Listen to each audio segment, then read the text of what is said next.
ไข่มุกบ่มีพอ ไข่มุกบ่มีพอยังสิดื้อ ดอกไม้เขาใหญ่หนึ่งเยอะๆมึง จะพูดบ่เป็นจะพูดเป็นบ่ ไม่ต้องให้ตัวกิน อย่ามากินได้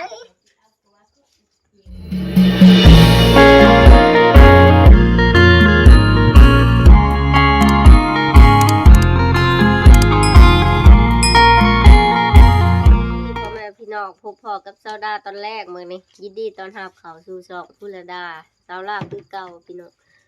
สิเฮ็ดของหวานกินตอนค่ำเนาะกินข้าวอิ่มแล้วคิดอยากกินหวานๆเนาะแม่เราห่อข้าวต้มมื้อนี้พอดีข้าวต้มมันเหลือเนาะเซาดาก็สิมาเฮ็ดข้าวต้มตาดกินใส่มะพร้าวใส่น้ำตาล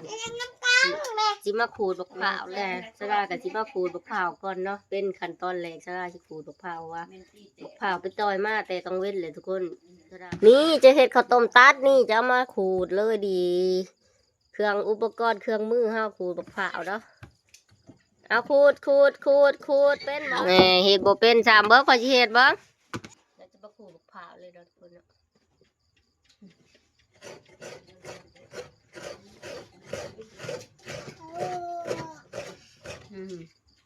เห็นบ่ก็ขูดเป็นเจ้าขูดบ่เป็นเจ้าไข่มุก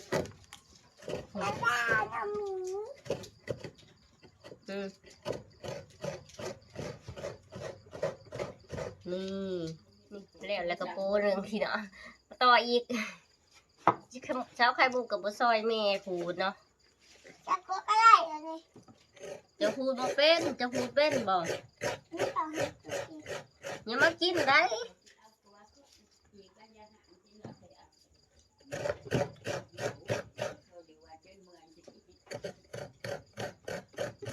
เบิ่ง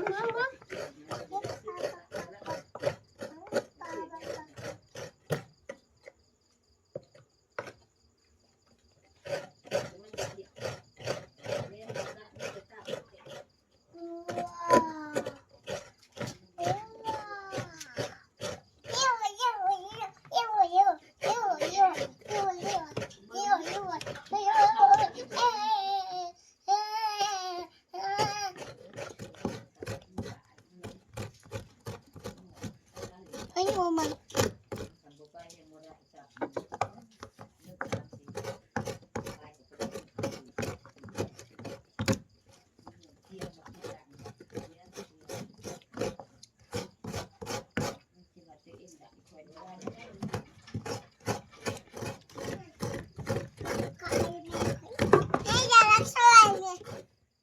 ก็ทานใส่ไฟให้แม่ไป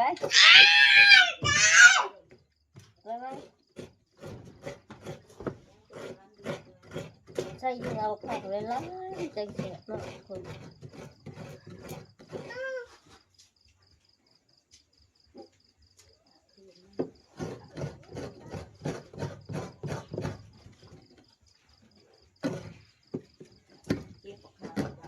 นี่สีมือขูดบักเผาแป๊บเดียวเราโคตรพ่ออะไรซ้ำนี้เนาะเราจะเอาไปขัวเส้นตาลอีกเนาะขั้นตอนต่อไป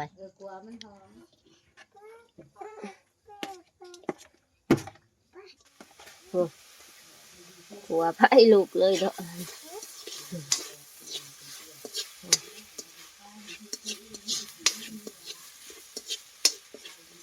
เมนูข้าวต้มตัดนั่นล่ะ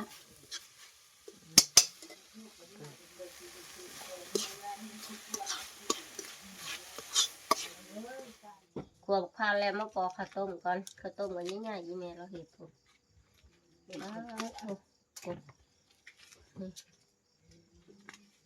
ใช่ของตัวเอง ข้าวต้มเนี่ยข้าวต้ม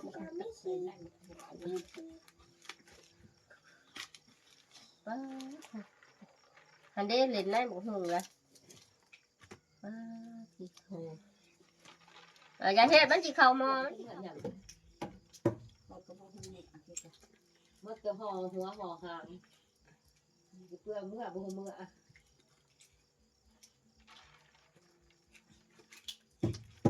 ได้อาการจับเมื่อเขาบ่เห็น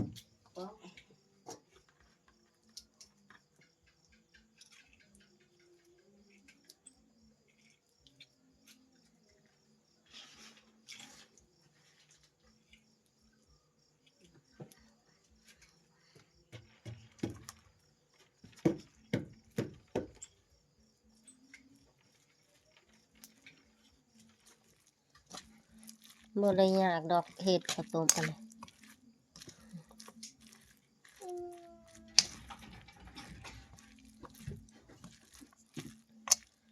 กินบล็อกนะเจ๊ อืมโลหมุนเลยคนนี่ไปตะกินบ่พี่น้องสีมือเสาราข้าวต้มตัดแบบง่ายๆแบบบานๆเลยเนาะนี่แซ่บๆน้ำกันพี่น้องมื้อนี้อาหารว่าง ขี้แม่ ขี้ใส่ป้องขี้ใส่ให้ผู้เฒ่ากินฮะแซ่บบ่ แซ่บ เฮ็ดสู่ผู้เฒ่ากิน หอมก็ใบเตยมะพร้าวน้ำหอม อืมกินโอ้ซองเอ้ยน้องซองเฒ่าแซ่บบ่ แซ่บ โอ้แซ่บแล้ววะ บอกบ่มีแขวบอกบ่มีแขวมีแขวเนี่ย จับมาแล้วกินกับต้ม เหนี ตั ยว บ แล้วคนแน่เหนียวไว้ กินหวานยำกับคืดอาหารหวาน เห็นปะ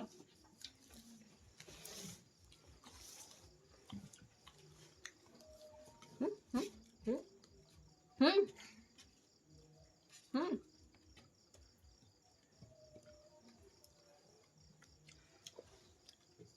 ผู้เฒ่าบ่มีแขวผู้ใดก็แขวบูบ่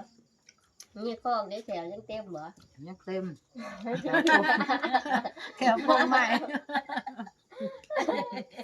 ไม่ใหญ่ตัวนี้ก็บ่มีแขวตัวนี้ก็บ่มีแขว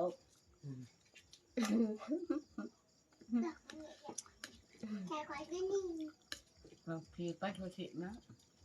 อย่ามันนะ คือได้แค่คอย มันเจ็บท้องแต่ว่าโรคประจำยามนี่ คอยขึ้นมา คนเรียกก็ คือแค่คอยว ายหอดใช้แหนมทั่วมันก็แช่ น่ากิน กิโล หึ น่ากิน กิโลลูกว่ากิโลในเรื่องเนี่ย ไม่กิน ไม่อยากฟังละอีกสบายดี ไปดี สบายดีจ้า ไม่ดีตา กินข้าวต้มน้ำไข่มุกบ่ ไงน้ำมันไงวะตา ไข่มุกขี้ดื้อนี่ เมื่อกี้อ่ะ อืม เอาแต่มันเยอะ ดีสุด บ่มีพ่อยังขี้ดื้อ ไม่คอยช่วยมา อืม ไม่คอย บ่มี จั พ่อบ กระดื้อนี่ กูจะมาไปจับ คอยมีพ่อสิตาก่อน ลูกบ่มีพ่อที่ดื้อขนาดพี่น้องเอ้ย พี่ยังไป เอาพ่อใหม่ที่ได้ข้าตี ยังมาแม่ไม่ น้ ได้ องไข่มุก บ่มีพ่อบ่มีไข่มุกบ่มีพ่อน้ำไข่มุกบ่มีพ่อยังขี้ดื้อ ดอกไม้เขาใหญ่หนึ่งเราจะเจอมาเยอะให้บ้านบ้านนะเก่งไงเยอะมากตีจะเยอะมากมาเดี๋ยวแก้ว ดอกไม้จะเรือบุษหาพ่อให้พ่อไข่มุกในเด้อบอกในล่ะ มีใครใครบ้างเนี่ย หาพ่อให้ไข่มุกในเด้อไข่มุก แม่ใหญ่แล้วอิ่มแล้วเตรียมที่นอนแล้วพุ่น เตรียมจะตุ้มโฮม ตื่นเช้ามาแล้วก็ไปเล่นไพ่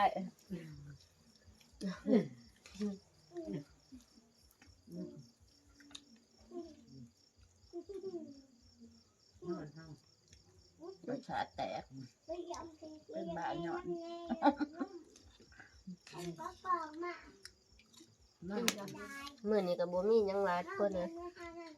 ยุงว่างตอนค่ำพอกันใหม่คลิปวิดีโอหน้าเด้อทุกคนขอตัวลา ที่ผมจะจุ่มหน่อยแล้วเอาจิ้มหน่อย